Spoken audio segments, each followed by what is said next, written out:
I'd like to call the Monday, July 8th, 2019 meeting of the Blue Springs Planning Commission to order. If I could get everybody to please rise and join me in the Pledge of Allegiance. I pledge allegiance to the flag of the United States of America and to the republic for which it stands, one nation, under God, indivisible, with liberty and justice for all. Thank you and welcome this evening, and to those watching from home as well. I will read through the agenda for this evening. First item would be the consent agenda. I'm going to switch items 2 and 3. So item 3, which was the planned unit development final plan for Edgewater at Chapman Farms, will move up to number 2, and then we'll hear the public hearing on the Unified Development Code text amendment as our third item. Then there'll be other business and adjournment. So with that, I would entertain a motion for the consent agenda. Move to approve. I have a motion from Commissioner Billups. I have a second from Commissioner Banks. All those in favor say aye. Aye. Any opposed? Motion carries, and that final plat will be heard at the July 15th meeting at 6 o'clock of the City Council. Thank you. I went blank.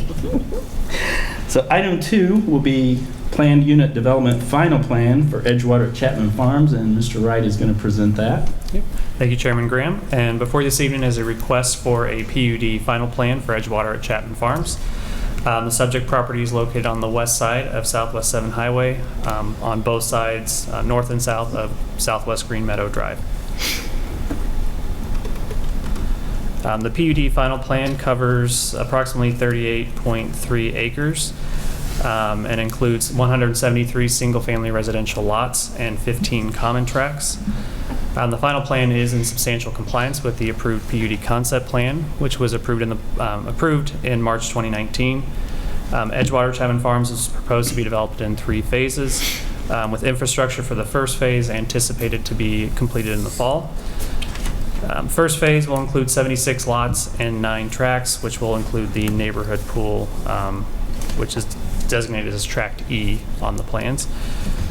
A site plan and associated building elevations for the pool and associated amenities have been provided in the packet. In addition to the pool, the site will include a playground, several covered pavilions, a hammock garden, and a trail that will connect to a future trail that will encompass the pond leading up to Cowherd Road. Here's some preliminary or conceptual building elevations for the building. Shows primarily stone, wood, and metal, all in keeping with kind of the design of the neighborhood. And then there's also a 3D rendering that was provided for the swimming pool. Landscaping plans have also been provided for the entire site, which shows street trees, landscaping in common areas as well as buffers along 7 Highway and adjacent to other uses that are adjacent to the property. The landscaping does meet all minimum landscaping requirements. And then the proposed signage has also been provided, showing both the entry monuments that would be off of Cowherd Road, as well as the kind of secondary column monuments that will be off of Southwest Green Meadow Drive. The Planning Commission did approve a PUD final plan in April 2019 for single-family architectural design. All architectural designs approved under the first PUD final plan are valid, except for those elevations that do not have masonry. Masonry will need to be added to those to meet the original PUD concept plan condition as approved by the City Council. As this is a multi-phase project, there are a number of conditions related to future phases of the development and when those items would need to be financially guaranteed, as well as when they would need to be completed. Staff does recommend approval of the PUD final plan, subject to 17 conditions in the staff report, and I will stand for any questions you may have. Any questions for Mr. Wright? Commissioner Fairbanks. I'm just curious if you could outline what is phase 1. Yep. Phase 1 is everything on the south side of Southwest Green Meadow Drive, as well as approximately this area here. So kind of the center portion and the south portion is Phase 1. Phase 2 is kind of the northeast corner, and then Phase 3 is the Remainder. western portion of the development. Thank you. All right. Any other questions for Mr. Wright? Okay, thank you. Would the applicant like to come up and say anything? Nope. Any questions for the applicant? All right. I would entertain a motion. I'll make a motion, Mr. Chair, Commissioner Banks? and I would like to say that I like the entrance sign. so- Does look very nice, doesn't it? Yes, it does. I'd like to make a motion to approve the planned unit development final plan for Edgewater at Chapman Farms, PUD F-06-19-6983 with the 17 staff conditions. I have a motion. Do I have a second? I'll second. I have a second from Commissioner Phillips. All those in favor say aye. Aye. Any opposed?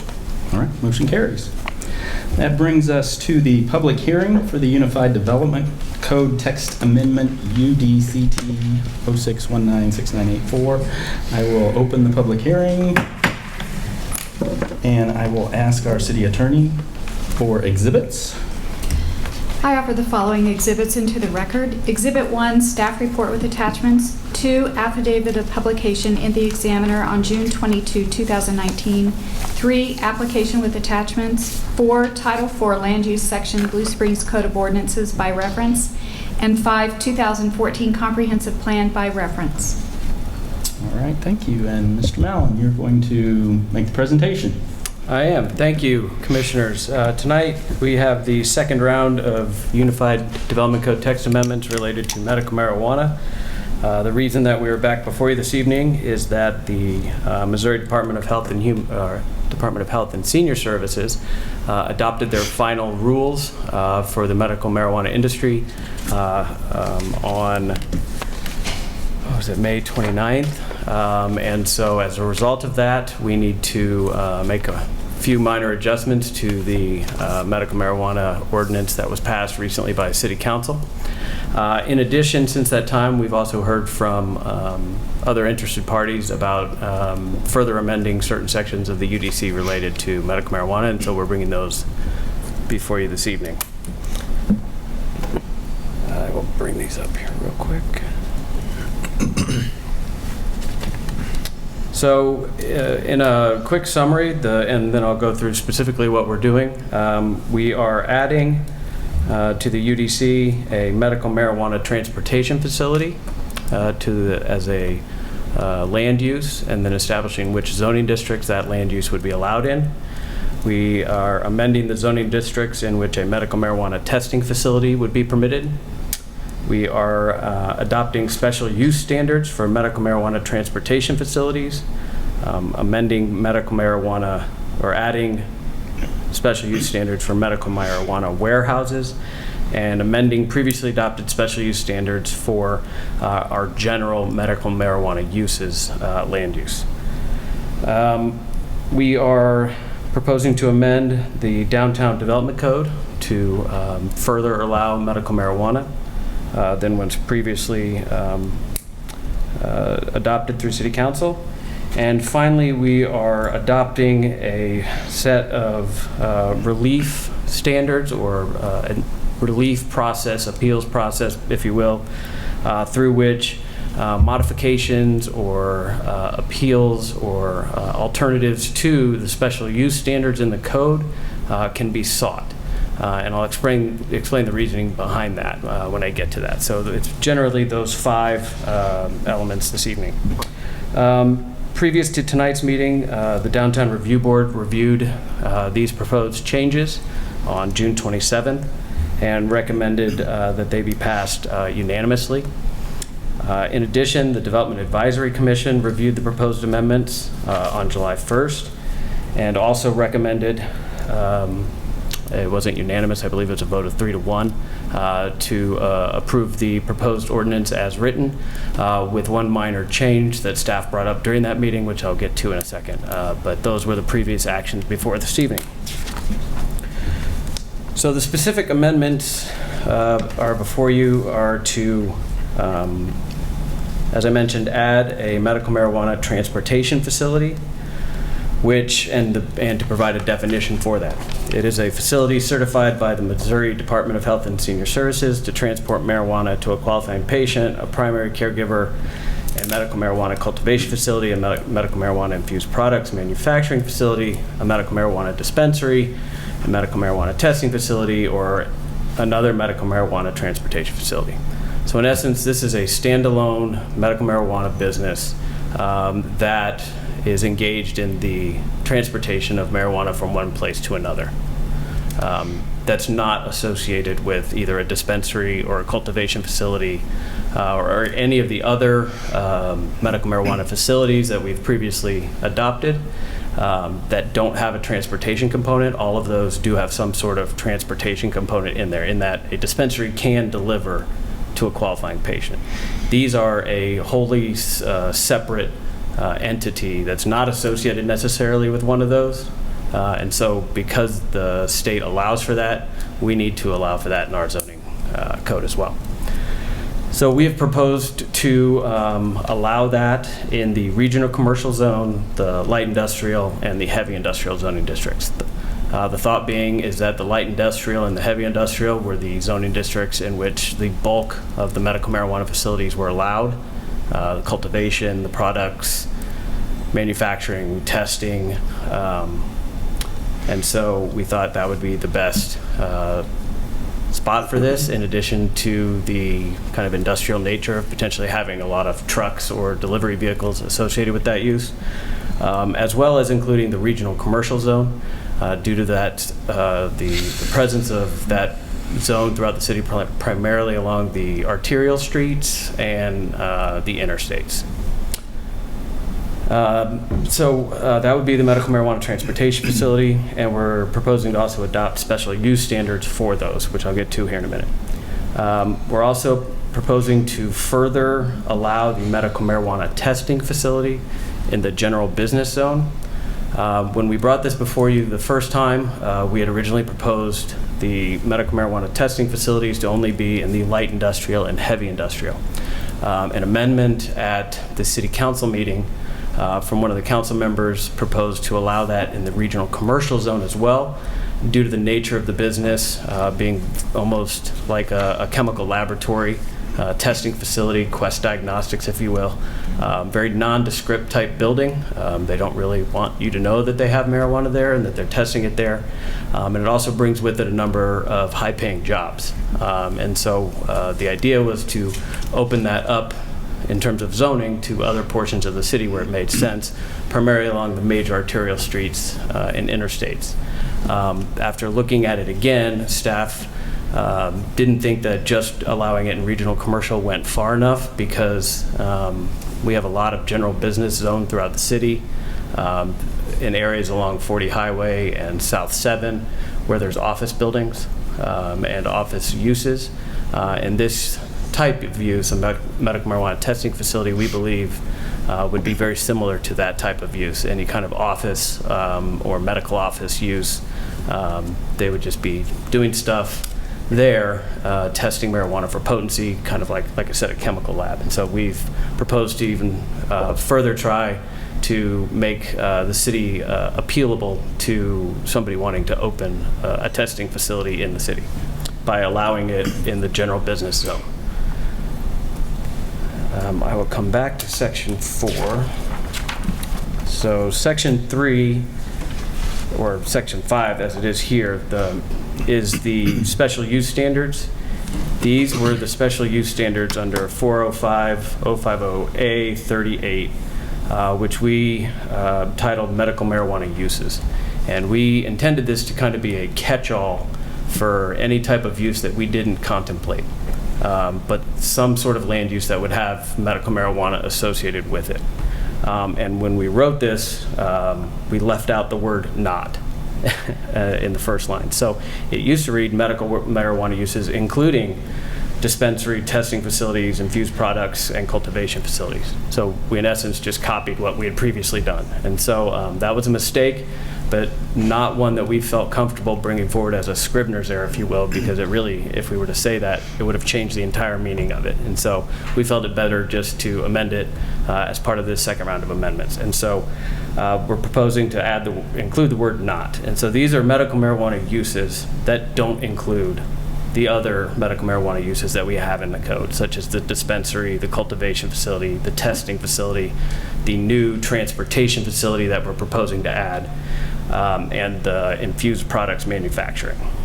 So this is, we don't know what this is yet.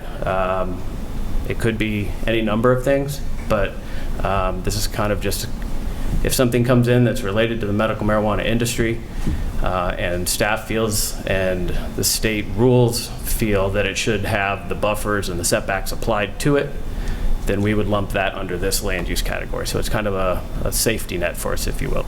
As such, we have proposing to have all of the same buffer requirements, hours of operation requirements, outdoor storage prohibitions, everything that we've included for the dispensary, the cultivation facilities, the infused products, all of those with the 1,000-foot buffer, so the most restrictive. We've decided to put those as a special use standard for these because without knowing what it is, we feel like it's safest to just apply the most restrictive that we have.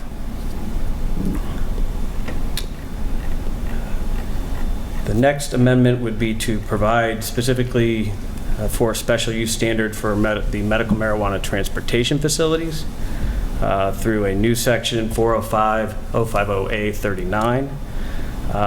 For these, we have kept all of the buffer requirements the same for the cultivation facilities, the dispensaries, and the transportation facilities to be at 1,000 feet. So that is the most restrictive one. During the council approvals, they did reduce the buffer for testing facilities and testing facilities only to be 300 feet as an attempt to try to provide more areas of the cities where such an establishment could be located. So that is still the only one where we're proposing a reduced buffer from the 1,000 feet. That is the state buffer maximum that we can do. So for the transportation facility, it still has a 1,000-foot buffer, hours of operation, on-site use is prohibited, display of licensed residential dwelling units prohibited, all of the things that we had for the others. There is one thing I'd like to point out. The language that came out from the state in their final rules under the definition of how you measure the buffers in the state rules was defined as being between the property line of the transportation facility and the property line of, say, a school. And that was an oversight by the state. That was based off like the first version of rules that came out many months ago, and it never got updated for this transportation facility. So we contacted the state. They agreed, or they let us know and did confirm there was an oversight.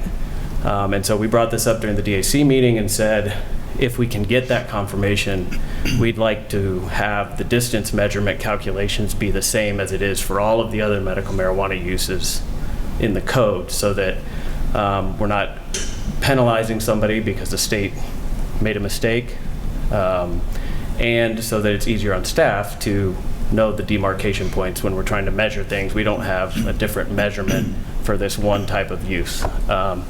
The state has indicated that the way they're going to handle this until they can adopt new rules, which they are rather busy right now with the whole application process, and so they don't anticipate doing that anytime soon, probably in February. They're going to handle it on like a variance case. So it was almost an implied variance case that an application for a transportation facility could, from the outset, request a variance from that state measurement calculation method. And it was almost implied that they would more than likely get that because it was not intended to be set up that way. So we feel it's best to measure it the way that we believe that it will be measured at the end of the day at the state level, that measure it the same way that we're going to measure all of the distances for everything else here at the city. And in comparing the two, property line to property line is a more restrictive measurement. And so if we're adopting the way that the others are measured from building to building, we're not being more restrictive than the state. We're actually being a little bit less restrictive. And so I think legally we're not going to get ourselves into trouble. If we had done something that was being more restrictive than the state, I think we could have opened ourselves up to some legal interpretations.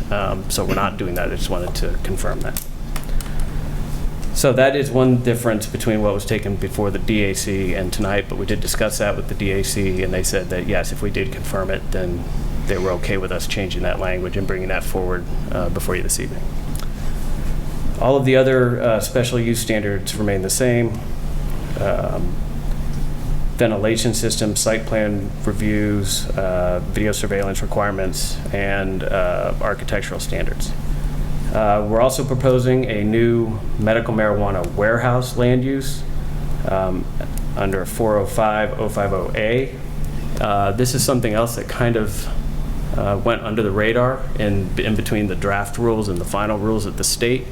And there was some language in there that basically states that, and I'll use some examples, that a medical marijuana dispensary can have an off-site warehouse where they store all of the medical marijuana in between the time it comes from a cultivation facility and where it gets put into the dispensary. And they said in the state rules that those same buffer requirements and land use restrictions are the same for that warehouse as it would be for that use. So if it's like the testing facility, a 300-foot buffer for a testing facility, it would be a 300-foot buffer for a warehouse associated with that testing facility. And the same for a dispensary at 1,000 feet and things like that. So rather than try to, and this make it a little complicated explaining this, but rather than try to list out a medical marijuana dispensary warehouse or a medical marijuana cultivation facility warehouse and have 5 new different kinds of warehouses, what we're proposing is that medical marijuana warehouses, as described under the state rules, shall be subject to the same standards as the associated medical marijuana use listed elsewhere in this code. And all warehouses associated with medical marijuana uses are subject to the zoning requirements that are listed in the land use table and are permitted only in the storage residential warehouse and storage warehouse wholesale land uses. So what that means is we would propose to allow, quote, a medical marijuana warehouse anywhere else where a normal warehouse can be in the city. So any other zoning districts where you could have a residential warehouse or a wholesale warehouse. But they have to comply with all of the buffering and hours of operation and all of the other special use standards that are associated with the primary facility for which that warehouse is going to be linked, if you will. So that's a little bit different way that we approach this. The final thing under the special use standards is that a few months ago, and through our training, we brought up the concept of a use variance, and how a use variance is essentially asking for a variance from zoning, and how that's usually not a good idea to do because you're, in essence, saying that somebody could prove a hardship by asking for a residential use in a zone where it's not allowed. So one of the last UDC amendments we brought forward eliminated the use variance language in our code. After doing some research on another case, we realized that the use variance procedure was how the city gave relief to the special use standards section in the code. So the special use standards could only be applied for through a use variance because they're tied to the individual land uses, not, say, a physical variance such as a setback or a parking reduction or something like that. So in essence, we got rid of the due process by which somebody could ask for relief from a standard in the code. It used to be through that use variance process.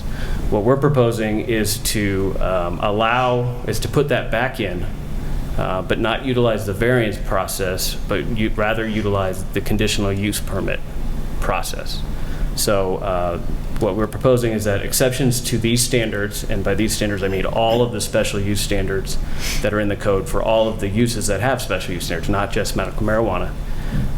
Exceptions may only be considered for approval through the conditional use permit process under section 403.060 if the city, at its sole discretion, determines that sufficient evidence exists demonstrating that the exceptions to the standard are warranted due to unique physical or operational aspects of the use, and that the strict application of these special use standards is inappropriate or impractical for a certain use in a specific situation and would create unforeseen practical difficulties, and that there would be no ill effects detrimental to the public health, safety, and welfare.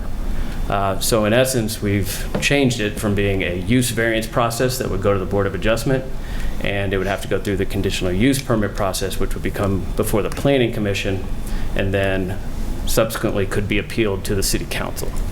And staff felt that that was an appropriate way to tie these together, or to allow for that due process.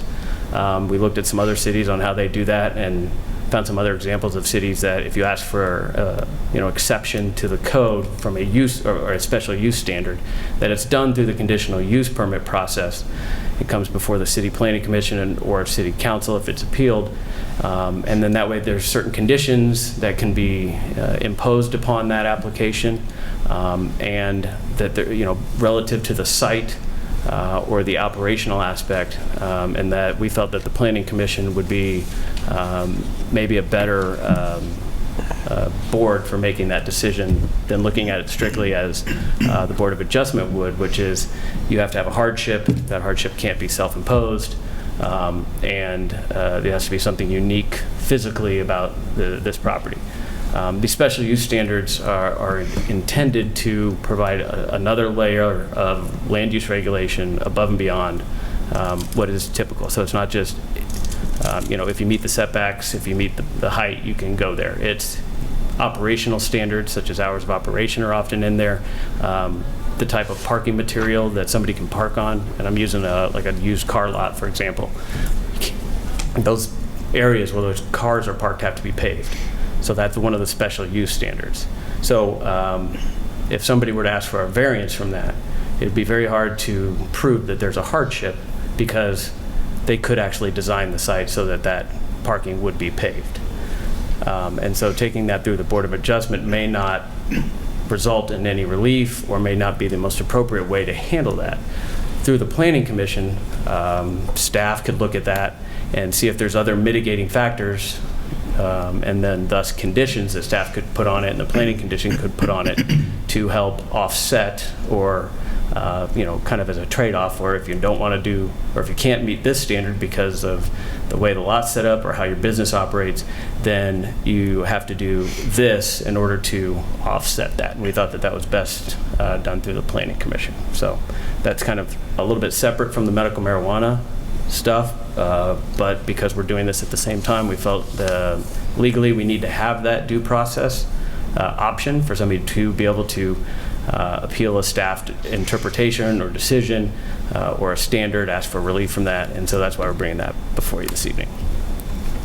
Sorry that was a bit long-winded, but it is a little bit complicated. The final section of our amendments this evening is related to the Downtown Development Code.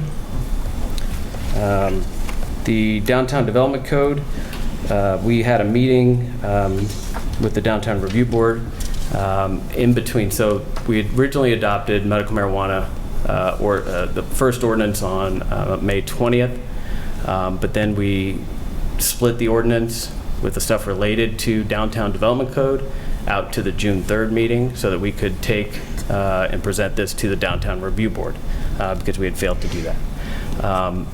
We had a Downtown Review Board meeting, and they had a long list of suggestions that they would like to see related to medical marijuana in the downtown zoning district. Because the original ordinance was just to allow a dispensary facility in downtown, that was the only thing that came forward on the 3rd. Tonight, we're bringing forward the additional items that the Downtown Review Board would like to see. Those would include eliminating buffers entirely for just the medical marijuana dispensary and the medical marijuana testing facility uses, so that those two uses would be exempt from the buffer requirements as listed elsewhere in the code to an existing church, school, or daycare. So the downtown group felt that they wanted to make downtown an attractive place for one of these type of uses to help generate economic activity and traffic, pedestrian traffic, general boost to the downtown, and so they wanted to make it as an attractive place as possible. They fully realize that given the population that Blue Springs have and the number of dispensaries and testing facilities that are going to be distributed throughout the state, there's a high likelihood that Blue Springs could only get 2 or 3 dispensaries throughout the entire city, and that downtown may not be the best location. And so their idea was that to paraphrase, was they wanted to make downtown more attractive to those types of business by reducing that buffer. So to help generate economic activity downtown, they are proposing to reduce that buffer. In addition, we are proposing based on that suggestion, to also remove the prohibition that said that you can't have a medical marijuana use in a building that has a residential unit in the Downtown Development Code. For those two uses, the medical marijuana dispensary and the testing facility, and do allow those in a residence as permitted in a mixed-use building or a live-work unit. So the downtown code is a little bit different than any other part of the city in that it's the only place where we really allow for a mixed-use building, where you have 2 distinct land uses in the building, such as retail on the first floor and then a separate apartment unit upstairs. And those 2 situations are allowed in the live-work unit and in the mixed-use building. And so that's unique to downtown, and could have the potential where somebody does have a dispensary down on the first floor, and above it is a separate apartment that's not connected at all to the retail downstairs. So very similar to what we have in some areas downtown, where you have a bar or a restaurant on the first floor, and upstairs you have an apartment. And so that is one of the amendments we are proposing this evening. The final one I've already alluded to, but would be to allow a medical marijuana testing facility in the Downtown Development Code. So those are all of the different amendments that we have for you this evening. Like I said, the DAC recommended approval of our UDC amendments. The Downtown Review Board recommended approval. And staff, based upon the criteria in the UDC for text amendments to the code, we reviewed those, and staff also recommends approval. We believe that this change is consistent with the intent of the UDC to provide appropriate development regulations for land use throughout the city, and that the change is necessary because of changed social and economic conditions with the adoption of medical marijuana throughout the state. We believe that these amendments to the UDC are necessary in order to help implement those in the city of Blue Springs. With that, I'm happy to answer any questions. All right. Any questions for Mr. Mellon? Yes, Commissioner Banks. I failed to be here the last meeting you had, so I'll make up for it. I do have some questions. Have you pinpointed certain locations that are eligible for these facilities, dispensaries? And because of us so congested, I mean, we have a lot of schools, daycares, churches, every corner it seems like, that would make it where you can show them some feasibility of where they could locate? We have not. And the primary reason for that is we do not maintain an active list of occupancy permits in the city. Some cities do, we do not. And so we have no way of creating a 100% guaranteed list of all the churches, schools, and daycares in the city. And so we don't want applicants to rely on just talking to the city to be able to say, I've looked and I've found all the schools, and I've found all the churches, and I've found all the daycares, and here are my measurements, and city tell me where I can and can't go. But we could always start with the schools. We know where they are. We don't, actually, because this also applies to all private schools. Well, that's what I'm meaning. We know where the public schools are. We may not know where all the daycares or the private little schools are.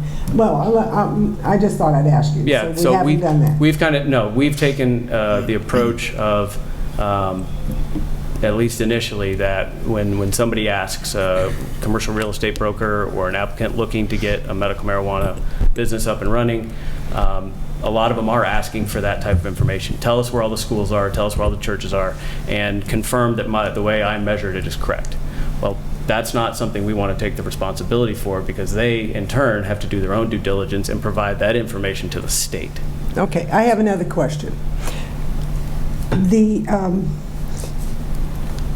There's some situations going on right now with other locations, not in Blue Springs, where a facility has already started and a church moved in that had moved back.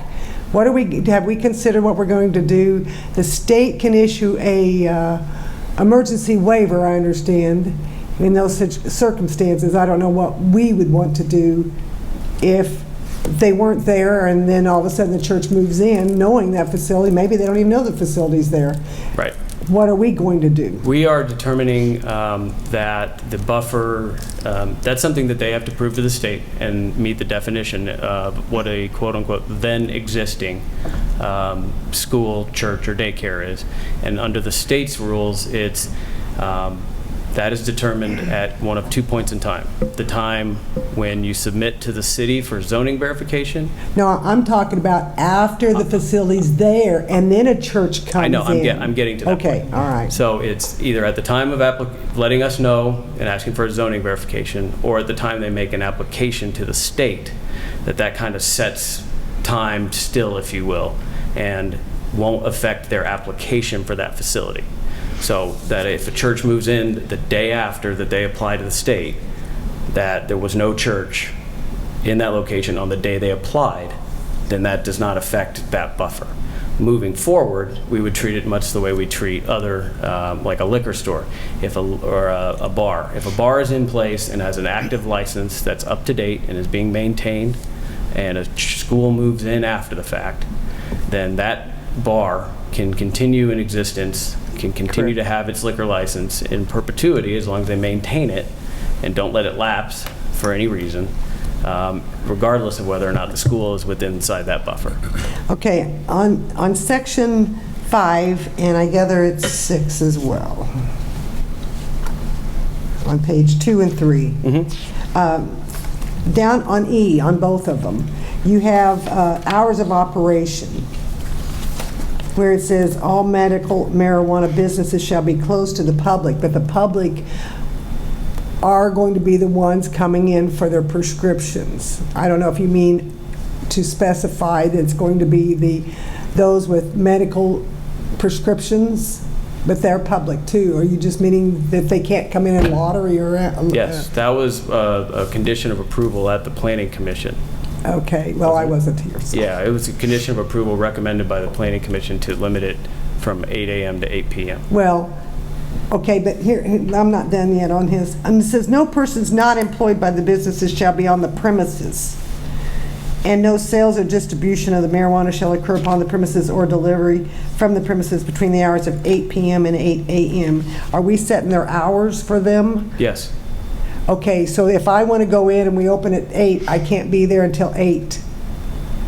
Do you work there, or are you a patient? No, you're telling me as an employee, you're saying no persons employed shall be on the premises between the hours of 8 and 8. Yes.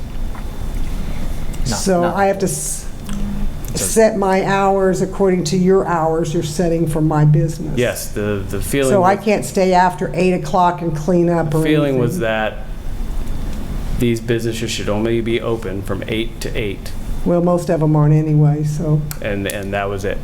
And so if there's an amendment that you see in there that we need to clarify for employees, but the intent was to limit the actual hours that they are open for business and that people are there for any reason generally to the hours of 8 a.m. to 8 p.m. We know some cities are not doing that, and especially on the grow facilities, we've heard that Some may ask for if there's a third shift that comes in from midnight to 8 a.m. or something like that. We have not had any of those to date, and maybe that's something we revisit in the future, or somebody asks for a conditional use permit to vary from those standards because of a unique circumstance that's related to their business. But in a general sense, to have those businesses not be open between the hours of 8 p.m. and 8 a.m. Well, I understand you don't want them open after 8, okay. But the public should be, except for those that are obtaining a prescription or other products associated with their prescription, that's the public still. Those coming in, it's not just the public, but I'd rather specify what the public is. Yeah, Go ahead. interrupt. I think what you're saying is if you're an employee, Yeah. you can't show up on the premises until 8 o'clock. I gotta sit out in the parking lot till 8 o'clock, and then But when the people door are- opens at 8 o'clock and that's the first time you can come in, that's the first time a public member can No, come in. this says no. No, it doesn't say that. It does. You're misreading it. No. This says not. I'm sorry. Rereading this, it says all medical marijuana business shall be closed to the public. Comma, no persons not employed by the businesses shall be on the premises. Right. So I think that does allow for a little bit of overlap with employees coming in earlier, No staying late. person not employed, which means And no, employees are upon the allowed. premises or between, or it says between the hours of 8 p.m. and 8 a.m., 8 p.m. and 8 a.m. Right, but no Right. persons not. Not employed. Not employed So that So means if persons employees are employed allowed. can be at there. 8 o'clock. No, it doesn't say that. It says. It just says persons it not says no employed person can't be not there. Not employed. So those Yeah, I who know are people- employed, Yeah, I know, but those who are employed could be there on other sides of those boundaries. Right. It's worded a little bit iffy. It's- I it's kind of understand double what you're I negative think, saying. there. yeah, It is a double I do negative. think it is. It is a double negative. Because, you know, I read this off to somebody that has a dispensary, and they couldn't make heads or tails. They'd hate to have this, and it needs to either be closed to the public except for those getting a prescription or associated with Well, the no, because prescription. the intent is not to allow people to come in and get a prescription at midnight. No, okay, I'm not done, but it could say, no sales, distribution, or delivery shall occur upon the premises except the hours between the hours of 8 a.m. and 8 p.m. I think it's saying the same thing. But it says only persons employed by the business shall be allowed on the premises at any time before or after those hours. So basically, it's the same thing, it's just worded to where people, it's not, I'd hate to have to try to figure out what you're trying to say if I can't make it out. If Maybe the if majority you of all the agree planning commission with would how like to it's see that worded. language changed, we can certainly change it, but that's the language that's already been adopted by city council for all of the other uses. And so we would have to theoretically change all of that, Jackie, wouldn't we? Well, I'll just submit this for recommendation and possible review at some point. Did you have any other questions, Commissioner Banks? No. Commissioner Fairbanks, did you have a question? I saw your hand. Well, I was just gonna try to say that the employees can be there 24 hours if they need to be. If the owner and the employees are in that dispensary, they can be there for 24 hours. They just can't open the door to the public until 8 a.m. to 8 p.m. Well, it's not, the public can't go in anyway. It says, Yes, they can. but it doesn't specify who the public is. That's what my point is. It says no,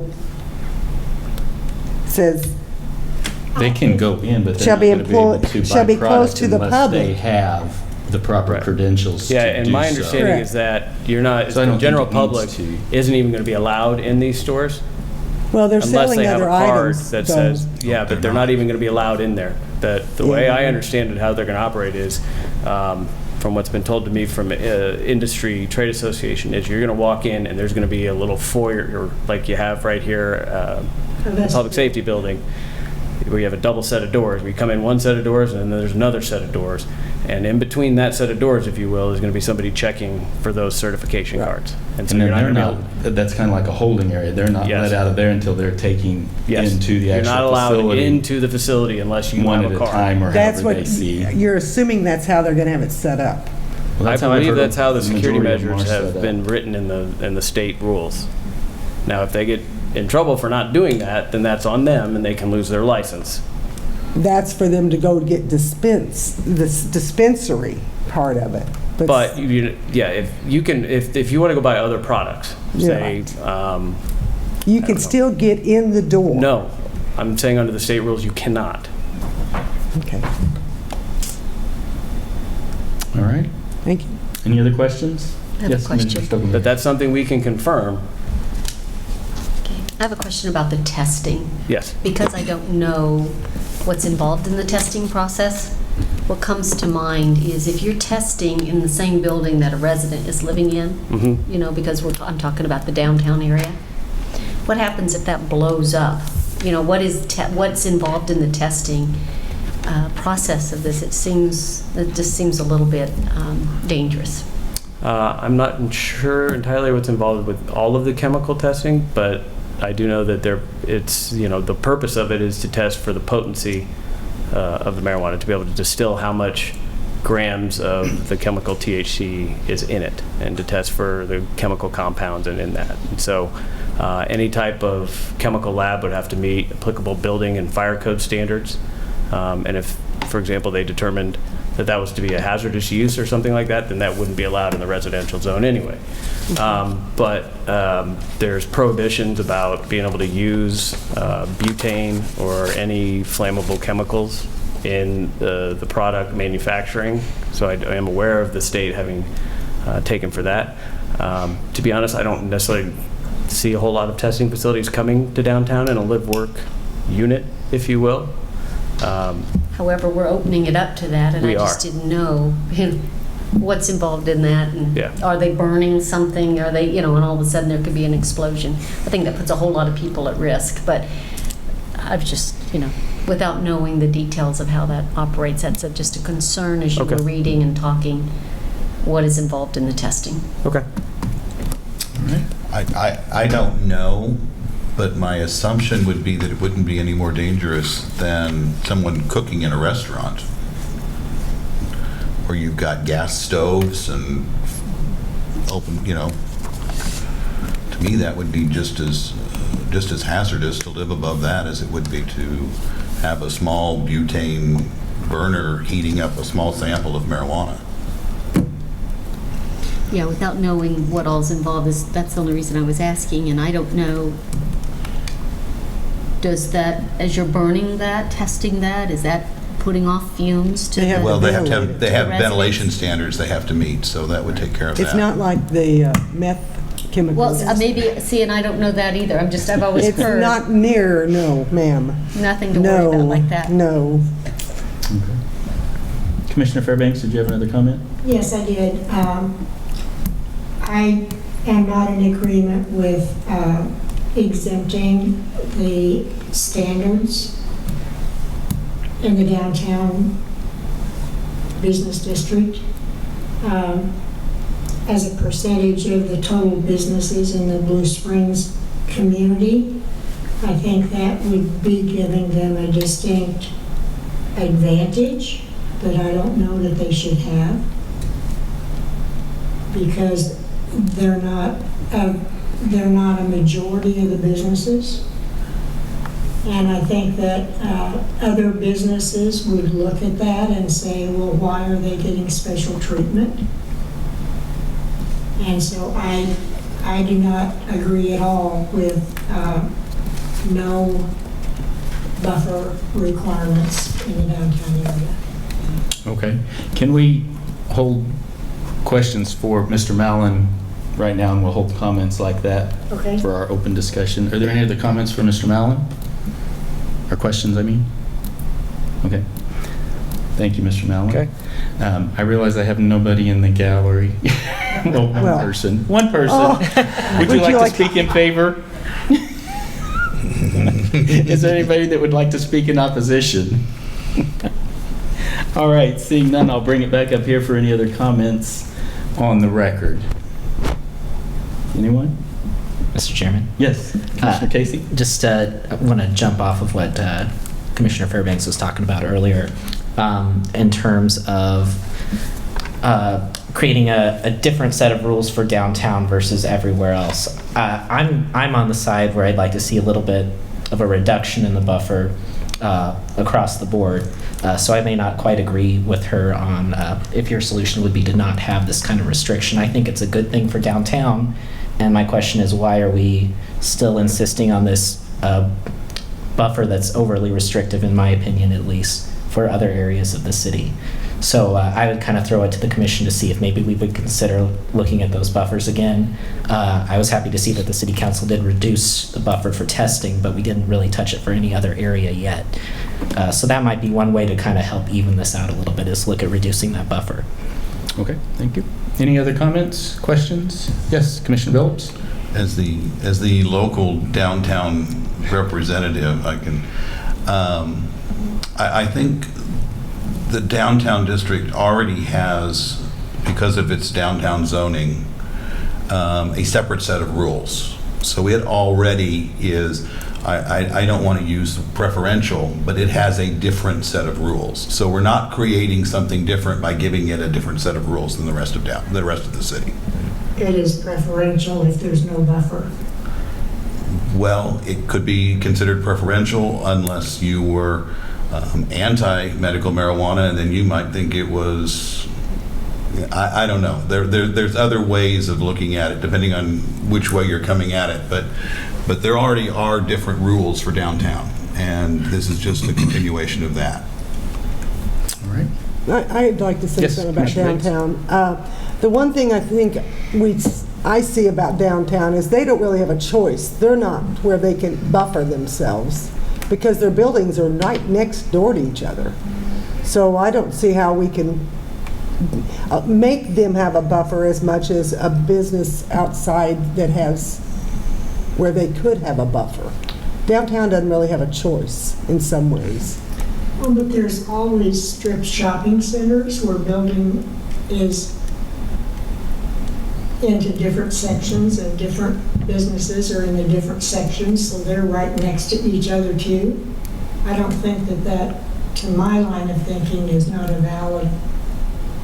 But if we don't allow downtown buffering, then that means somebody won't even choose to go downtown, and that's not right either. And I think the intent is to kind of help downtown thrive and become a destination place to go.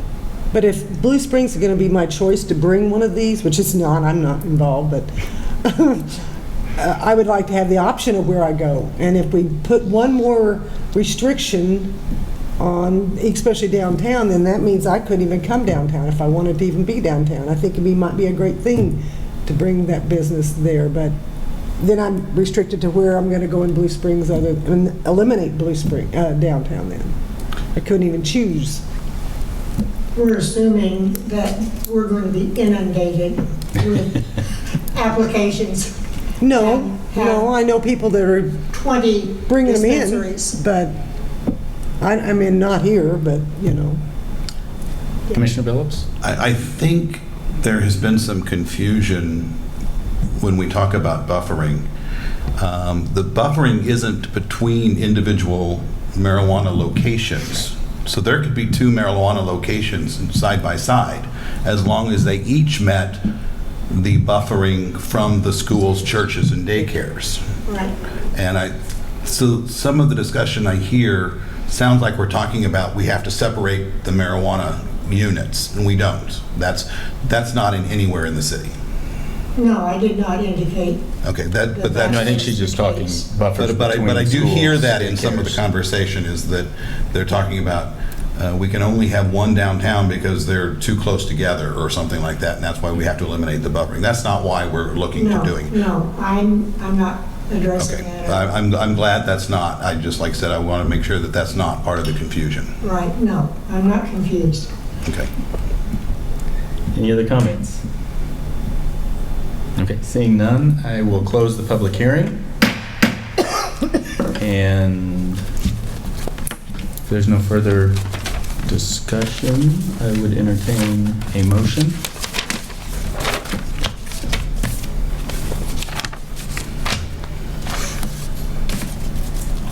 Then I'll jump at once. Mr. Chairman. Commissioner Billups. Sorry, I don't have my screen on here, so I don't have all my numbers in front of me. And I was waiting for someone else since I'm on the Downtown Review Board, and I've already been involved in this discussion several times. But I would move for approval of the Unified Development Code text amendments UDCT 06196984 as presented by staff. I have a motion. Do I have a second? I'll second. I have a second from Commissioner Casey. This will be a roll call vote. Planning Commissioner Cradoff, Aye. Commissioner Casey, Aye. Commissioner Banks, No. Commissioner Billups, Aye. Commissioner Sanderson, Aye. Commissioner Stokenberry, No. Commissioner Hose, Aye. Commissioner Fairbanks, No, Chairman Graham. Aye. It's passed. Motion passes. That our recommendation will go to the City Council meeting on July 15th at 6 o'clock. That brings us to other business.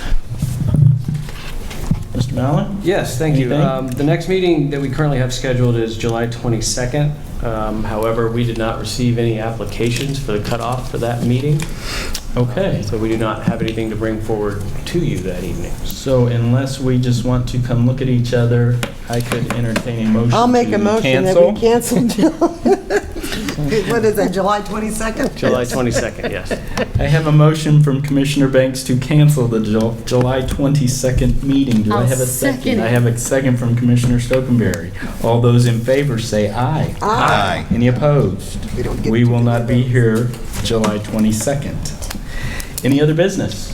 Mr. Chairman? Yes, Commissioner Casey. I just wanted to make a comment real quick. Recently, the Planning Commission approved a set of UDC amendments dealing with solar panels and solar equipment. That did go to the City Council and was approved. However, they did add an additional restriction to the units to the item that we passed that essentially bans solar panels from all street-facing rooftops. And I just found that unfortunate. That's something that I was really sad to see go through. I think that ends up being one of the biggest restrictions in our area in terms of solar development. So I just kind of wanted to express that happened and let everybody here know, and just kind of express disappointment that that's the route that they chose to go. I hope it's something that we take a look at again in the future. All right, thank you for bringing that to our attention. it's interesting that Commerce Bank now has solar panels on the front of its building on 7 Highway. Yeah. In future buildings would not be permitted. All right. Any other business? All right, seeing none, I would entertain a motion to adjourn. So moved. I have a motion. How about a second? Second. All those in favor say aye. Aye. Motion carries. No, meeting is adjourned.